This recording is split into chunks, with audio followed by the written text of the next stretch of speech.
What's up, internet? I wanted to talk about something relating to my struggles.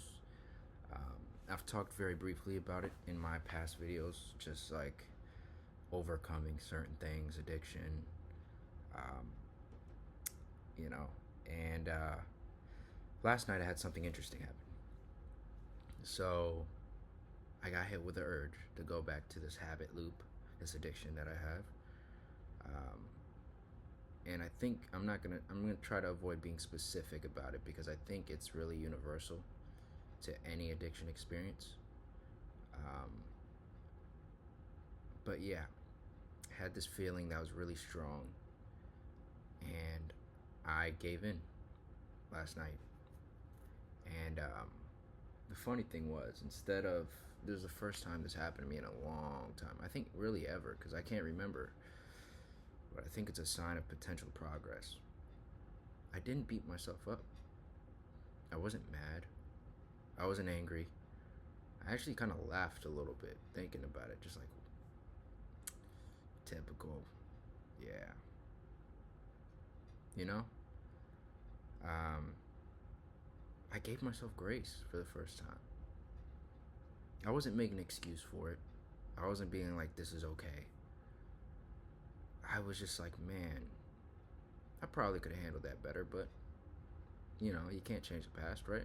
It's the first time I ever said that, and I actually meant that. And this morning I wake up, everything's fine. I started my day. I went out the house to try and change up my environment a little bit. When I wake up initially, first part of the day, I have energy to. I have a lot of energy. My day kind of feels a little weird. I think it's part of this depression that I have. But I'll wake up, right? For the first half of the morning, I'll try to avoid social media just completely. Kind of failed on that end, which kind of leads to the things that followed, right? But I came back home. On my way back home, I felt that urge again. It was really strong, like stronger than the one I had last night. And it's interesting when this happens to you, and this is the first time I'm really reflecting on it. Um, it's this really strong feeling, and it's almost like, okay, it comes with like heightened heart rate, heightened senses, heightened sensitivity. Um, and it's very easy to like for it to cloud your judgment. Um, and I went into this mindset of just kind of like, in a sense, fantasizing over like the idea of failing, and the pleasure that I would get from that. Um, and that's often what leads me back. I came home and I really thought about failing, but I don't know what it was. Deep down, I had this feeling of like, what, like for the first time, as I'm having this feeling, I'm trying to do breathing exercises, it's not working. I'm thinking of doing push-ups or whatever. I know it's not going to help. It's just going to temporarily push something off.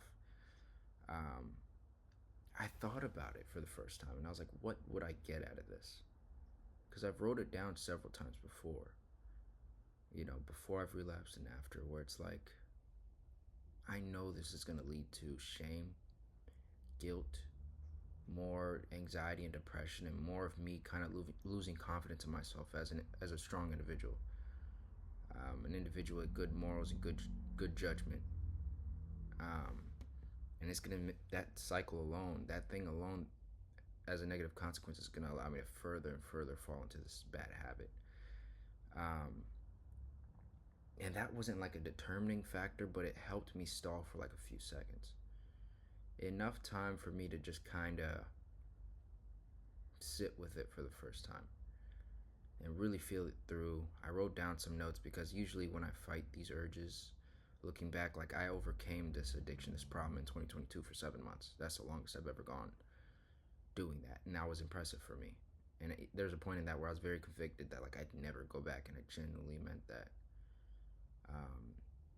And obviously I was still flawed at the time. I didn't fix the underlying issues, so I ended up falling back. But like I, you know, when I started failing again, right after that 7 months of being away, I was looking to see at a certain point, like maybe a year after, like what did I do to get right? Like what were the things that I did? And I wasn't writing any notes down when I was doing good. I was only writing notes down of when I did bad. And in my defense, I thought it would help me to just avoid doing bad. But it's also really good to notate when you're doing good things and when you have a productive day, because aspects of that productive day can really help out, you know, with avoiding having unproductive days. Um, all that to say, I had enough energy to look up a video where somebody discussed how to deal with certain feelings or urges or whatever. And they talked about the idea of just letting yourself feel these things, right? Letting yourself feel these uncomfortable feelings, sitting through it and just feeling it, not trying to push it down or suppress it, not trying to run away from it, you know, just letting it kind of ruminate, you know, and just not really paying attention to it. You're not holding on to it either. I think a lot of times what allows me to fall into the cycle of failing is I hold on to those thoughts out of fear of like, I gotta do something about this right now. Subconsciously, what I don't know is I'm holding on to that feeling. I'm making it more and more uncomfortable to myself. It's like you're the closest thing I could kind of like compare it to is your bodybuilder working out and you're benching your max and you could barely get it up. And right as you're about to get to that point of like able to re-rack it, when you're holding on to these thoughts, it's like somebody's adding 5 pound dumbbells to each side. It's just like becoming more and more unbearable, you know? And eventually the feeling dissipated. It's not gone completely. I still feel kind of like the physiological remnants of it, but it's not intense anymore. And that's the first time in a long time I've actually done that. And it's not a matter of willpower. That was the biggest misconception I think I've ever had with this thing. It's not about willpower. I don't know what this is called. You know, I guess just mindfulness, practicing that, and then sticking to your guns, you know, your morals, things that you know are going to help benefit you instead of doing things that will negatively impact you. But I just thought to share that in case it helps somebody.